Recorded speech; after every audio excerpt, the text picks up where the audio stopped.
Welcome to another episode of This Is My Architecture. My name is Lalit. Today our guest is Vikram Mehta from MakeMyTrip. Vikram, tell us what battles you are fighting. Sure. Thanks, Lalit. It's a pleasure to be here. At MakeMyTrip being India's leading travel aggregator, we see attacks getting more and more advanced. The adversaries are getting smarter and they're getting faster. There is a growing need to complement this by something more than just signature or rule-based detection, to possess the ability to detect abnormal behavior and then respond to these attacks in a timely or semi-automated manner. So you built a SOC system grounds up Yes. entirely. Could you take us through the architecture, how you have built it, what are the various components and how they work together? Sure, absolutely. I think what we see here is a typical next-gen SOC consists of practically starting with data ingest. Now the challenge with data ingest is hybrid data sources. So we've got the public cloud and we've got on-premise data sources. We've got the heart of the next-gen SOC there, which is Apache Metron. A big thanks to the Hortonworks team for presenting this to the community.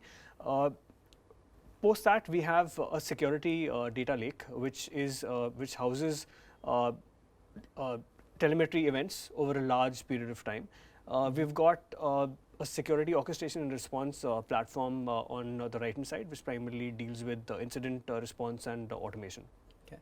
Let's dig deeper in this. So you have disparate systems. How do you ingest logs in real time? Sure. So as I was saying, in case of a public cloud, there are various different systems that need to be integrated with in order to pull in telemetry events. For instance, S3, for instance, SNS, SQS, CloudTrail, GuardDuty. There is a need to integrate with AWS with tools like Apache NiFi that possess the capability to build workflows and then pull the telemetry events into Apache Metron. As for the on-prem ecosystem, it's a pretty standard syslog or Kafka integration that can be used to pull in the events directly into Apache Metron. Okay, so you got the logs in Apache Metron. What are the components within Apache Metron that works on this ingested data? Sure. So I think the first piece is to be able to convert the standard telemetry log format into a log format that Apache Metron and downstream systems understand. So we call that parsing. Essentially, it converts a syslog log message or a CloudTrail or GuardDuty log message into another JSON format that Apache Metron understands. So it becomes a JSON format, a much more readable format. Now you're doing the parsing, and there's also another process that you mentioned is about enrichment and profiling, which is important. The contextual intelligence is important around logs. How does you achieve that? Absolutely. So I think enrichment is key to provide contextual information about an event, right? So let's say there is a log that contains a source IP address and a destination IP address. Now, a source and destination IP address in itself does not mean much, right? Yeah. It will be important to understand where the source originates from, its geolocation, maybe the AS number. As far as the destination is concerned, in a public cloud environment, IP addresses keep changing, right?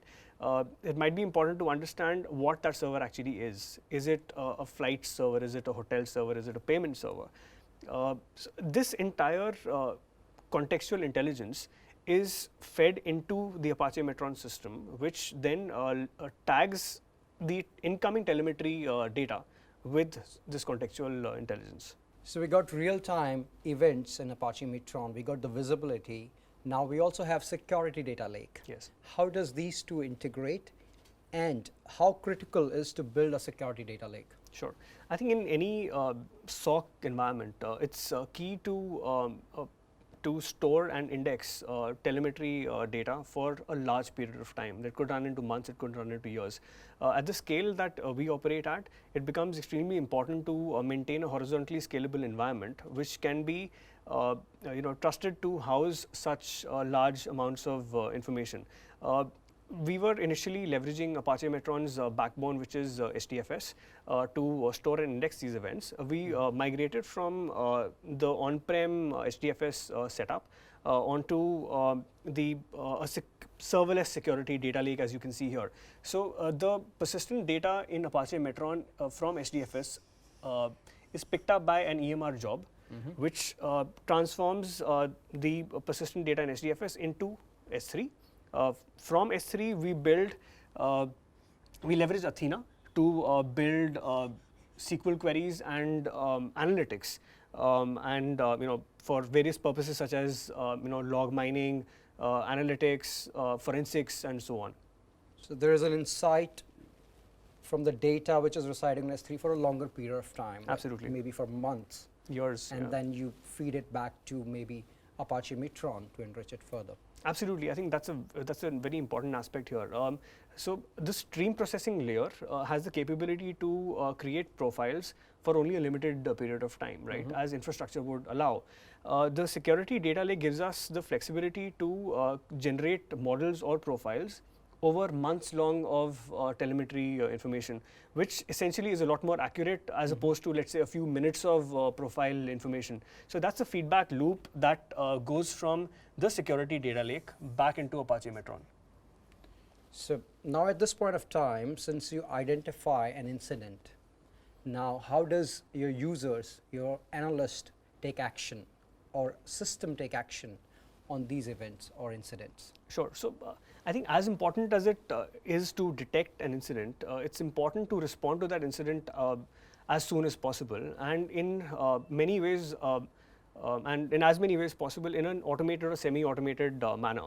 There was a need to build this entire orchestration framework, which we call Blitz. It's also available in our open source GitHub repo. It essentially takes an alert from Metron, tags more relevant contextual information that can probably not be fed into Apache Metron, like reverse DNS, like a whois lookup, for instance, presents this entire alert in a single pane of glass to a SOC analyst, probably on his mobile handset or via a Jira integration, and hence cutting down the investigation time, right, or the triage time that a SOC analyst would usually spend. The next step is to respond or mitigate the current threat. There are various different integrations that we've done with, let's say, a WAF or a firewall or our internal routers that an analyst could actually, let's say, at the click of a button, respond to an incident that he receives by, let's say, blocking off a source. Okay. All right. So you have also automated incident response. Yes, to an extent, we can say. Yeah, understood the architecture. Could you just take a couple of use case or one use case that you're solving with this? Sure, I think that's probably the most interesting part, Yeah. and my favorite topic too. I think the whole concept of an external SOC is to be able to detect unusual behavior, deviations from normal activity, right? So let's talk about a use case where we are trying to detect server compromise that has actually bypassed all security, rule-based or signature-based environment or protection that one might have. A server has a typical characteristic. Let's say a web server would have a certain egress and ingress ratio, which we call producer-consumer ratio. And when profiled over a period of time, a typical web server would have a certain pattern of normal PCR range. Now, if that server starts doing something that it is not supposed to do, for example, if it gets compromised, that might skew the PCR ratio to an extent, which is a deviation from normal behavior, and which is what can be detected by a setup like this. So you're detecting the unknown. Yes, absolutely. Okay. And then what is the scale of this architecture? How many events you're handling? So I think from like various different data sources, we've probably got around, I think, 20 data sources operating at the moment at about 5,000 events per second. And as far as the security data lake is concerned, we index about 250 million events per day. Okay. All right. And now, since you got the data in data lake, what are your next steps? What next you're doing on this platform? So I think as the next step, we primarily, feel we like to leverage the security data lake and large-scale, large amounts of data available to us to carry out threat hunting, to detect even more than what we are doing today.